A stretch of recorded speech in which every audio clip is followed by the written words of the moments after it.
Hello दोस्तों, कैसे हैं आप सब। तो दोस्तों, आज की इस वीडियो में आप सबको संधि बताने वाली हूँ। मुझे कमेंट से आए कि आप संधि बताइए, संधि के हमारे कुछ कॉन्सेप्ट क्लियर नहीं है, हमें कन्फ्यूजन होती है। तो दोस्तों, मैं आज आपको कुछ ऐसे ट्रिक बताऊंगी जिससे आपकी संधि क्लियर हो जाएगी। आपको आप वर्ड देखोगे, आपको सीधा टिक ही करना है कि ये कौन सी संधि है। तो चलिए आगे बढ़ते हैं।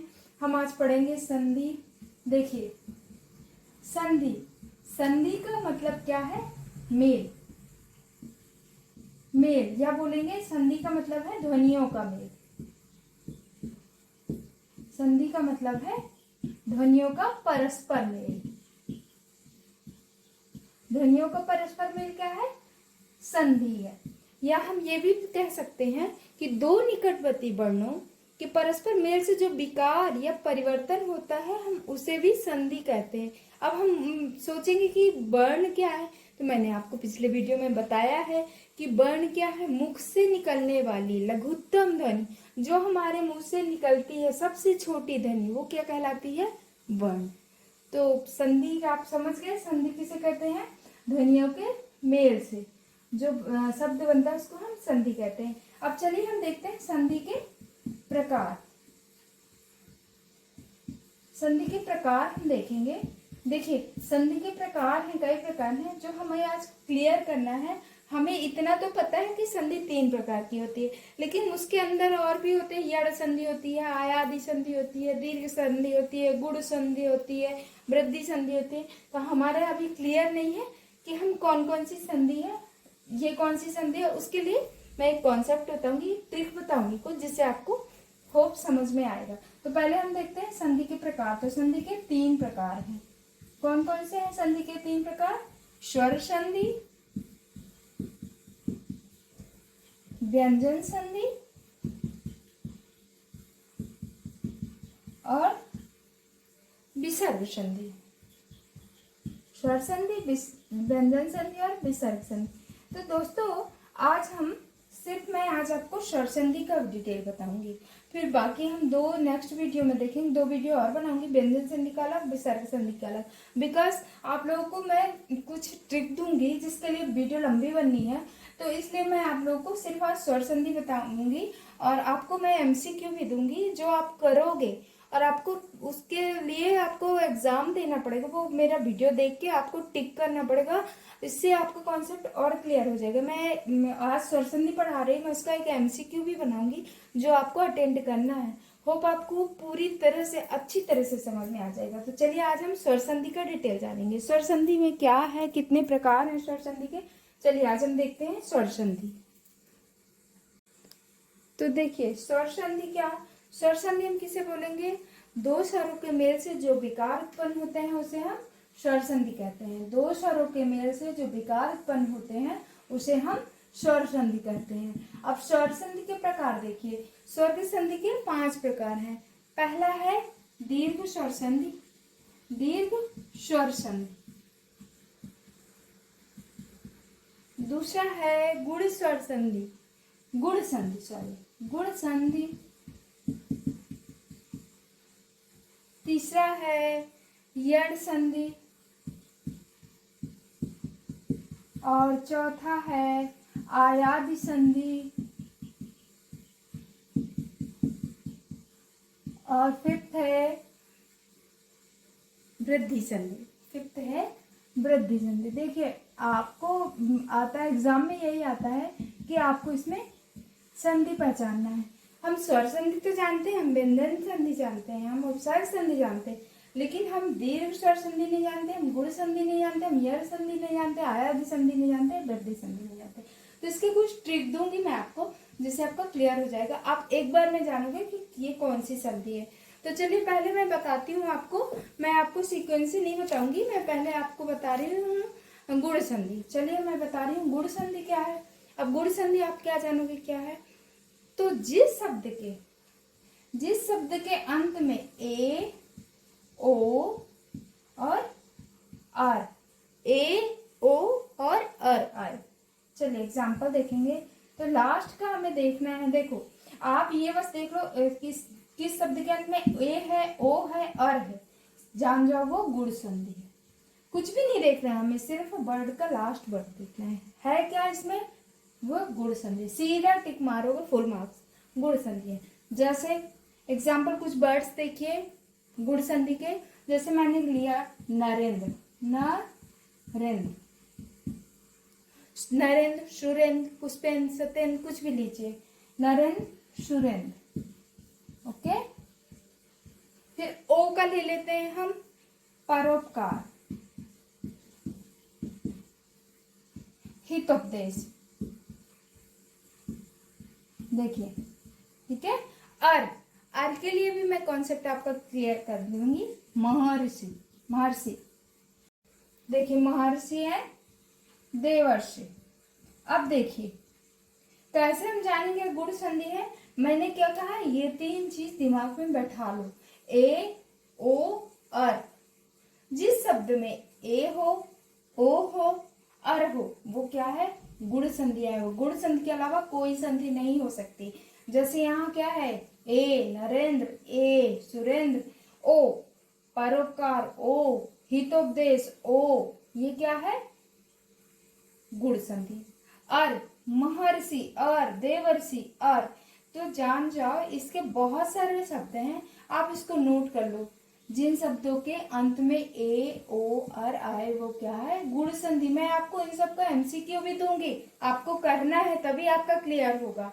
अब हम चलते हैं नेक्स्ट, मैं आपको बताऊंगी वृद्धि संधि। तो वृद्धि संधि क्या है, चलिए देखते हैं।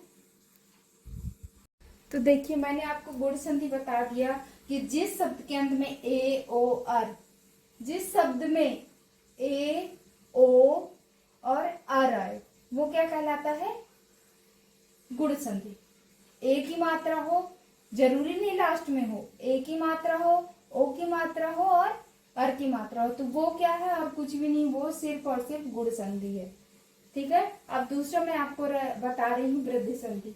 वृद्धि मतलब समझ जाओ इसका, जैसे ये गुण संधि है, अब ये क्या हो चुका है, बूढ़ा हो चुका है, तो वृद्ध हो चुका है।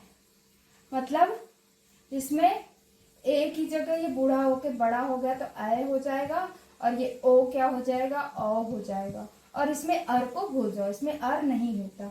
तो इसका उदाहरण बताएंगे। गुण संधि का जो वृद्ध ए और ओ अर हमने रन कर लिया, देन अगर ए और ओ है मतलब वृद्धि संधि है। ए ओ अर का बूढ़ा होगा, ए का ए बूढ़ा हो गया, ओ बूढ़ा होके अ हो गया, तो वो क्या है, वृद्धि संधि। जैसे एग्जाम्पल हम देखते हैं, जैसे हमने ए की मात्रा देखी, सदैव, ये हो गई ए की मात्रा। आओ, आओ के लिए हम क्या देखेंगे, बनौषधि। कुछ भी जो भी मात्रा हो बीच में, औ की मात्रा है, ए और औ की मात्रा है, समझो वृद्धि संधि है। Is that clear, not clear, I think clear. Okay, next है यण संधि। अब मैं थर्ड बता रही हूं आपको, यण संधि। स्वर संधि के टाइप हैं, तो यण संधि क्या कहलाता है, यण संधि है जिसमें क्या हो, या वा और रा। देखिए या वा और रा, ये आपको लर्न करना है। ए ओ अर, ए ओ, या व अर। यण संधि में क्या, या व अर, अर्थात कोई ना कोई शब्द इसमें क्या होगा, अधूरा होगा। देखिए जैसे या व र, जैसे या अत्यधिक, इसमें बीच में या के साथ शब्द अधूरा मिलता है। जो शब्द अधूरा, जिस शब्द में एक शब्द अधूरा हो वो जान जाओ यण संधि है। It that clear, yes it's clear, 100% clear, I think 101% clear. Okay, तो जिस शब्द में कोई ना कोई अधूरा शब्द हो वो क्या कहलाता है, आंख बंद करके बोलो, वो यण संधि है। कौन सी संधि है, वो यण संधि है। ठीक है, समझ में आ गया। इसमें है अत्यधिक, प्रत्यय, ठीक है। न्यूनतम, ये सभी क्या है, यड़ संधि है। क्लियर। अब आते हैं हम फोर्थ में। फोर्थ हम क्या करेंगे, फोर्थ हम करेंगे आयादी संधि। ओके, आयादी संधि क्या है, देखो आपको ये जरूर याद करना है, ये तभी ये मैं ट्रिक दे रही हूं, आप इसके थ्रू ही आपका ये क्लियर होगा। आयादी संधि में क्या होता है, आयादी संधि में तीन चीज ही याद रखनी है। क्या याद रखनी है, आए, अब एंड अब, आए एंड अब, आए अब अभी। अब आय से होता है, आय भी हो सकता है, आई भी हो सकता है। अब से आ भी हो सकता है, आवी भी हो सकती है, और आवी से आवी भी हो सकती है, और आई भी हो सकती है। ठीक है, तो आए अब अभी मतलब इसके हम एग्जाम्पल देखते हैं। क्या है, जैसे अब पावन, ओके, अब पावन, ये क्या है, आयादी संधि। नयन, नयन, भावुक, ठीक है, ये क्या है, आयादी संधि। आए अब अभी, इन शब्दों को से जो मिलते हैं जी, इन शब्दों का जिसमें मेल होता है वो क्या कहलाते हैं, आयादी संधि। क्लियर। अब हम करते हैं फिफ्थ हम करते हैं दीर्घ संधि। लास्ट हम क्या है, दीर्घ संधि। नाम ही है इसका, दीर्घ मतलब लंबा, बड़ा, दीर्घ संधि। हर चीज में इसमें मात्रा, हर मात्रा बड़ी होती है, दीर्घ होती है। नाम से ही समझो, हर मात्रा दीर्घ होती है, वो क्या है, दीर्घ सरसंधि, सॉरी दीर्घ संधि। स्वर संधि के प्रकार है, लेकिन बोला जाएगा दीर्घ संधि। जैसे आ, ई, उ, ये क्या है, दीर्घ संधि। समझ में आ गया। हर मात्रा क्या होगी इसमें, बड़ी होगी। देखिए एग्जाम्पल दे दूं, वधु, ठीक है, ऊ, सामना, सामना, आ, दीर्घ संधि। ठीक है, ई का भी हम ले लेंगे, जैसे सतीश, दीर्घ संधि, गिरीश, दीर्घ संधि। तो देखिए आपका क्लियर हो गया, ये स्पेस छोटी है, बट मैं आपको बता दूं गुण संधि क्या है, जिनके ए, जिस शब्द में ए की मात्रा, ओ की मात्रा और आर की मात्रा है, वो क्या है, गुण संधि। सिर्फ ट्रिक याद करना है, इस ट्रिक से ही आपका कॉन्सेप्ट क्लियर होगा। इसको देख लेना, इसको नोट कर लेना। कल मैं कुछ एमसीक्यू इसी से रिलेटेड दूंगी, वो आपको करना है, तभी आपका कॉन्सेप्ट क्लियर होगा। वृद्धि संधि, वृद्धि मतलब बूढ़ा, गुण संधि के बाद जो बूढ़ा हो जाता है उसको हम वृद्धि संधि कहते हैं। ए की जगह यहाँ पे आए और ओ की जगह अ आ गया। ठीक है, यण संधि, या व र जहां पे हो वो यण संधि। आयादी संधि, आए अब अभी। ठीक है, दीर्घ संधि, दीर्घ का मतलब हमने बता दिया, दीर्घ का मतलब बड़ा, जिसमें बड़ा आ, बड़ी ई, बड़ी उ हो, वो हमेशा दीर्घ संधि ही होता है। Clear? If not clear, please comments me, and if clear, so it's okay. So next video में हम करेंगे व्यंजन संधि। ओके, होप ये स्वर संधि आपका क्लियर हो गया होगा। तब तक के लिए सब्सक्राइब करें मेरे चैनल को, लाइक करें, शेयर करें, कमेंट्स करें। थैंक्स।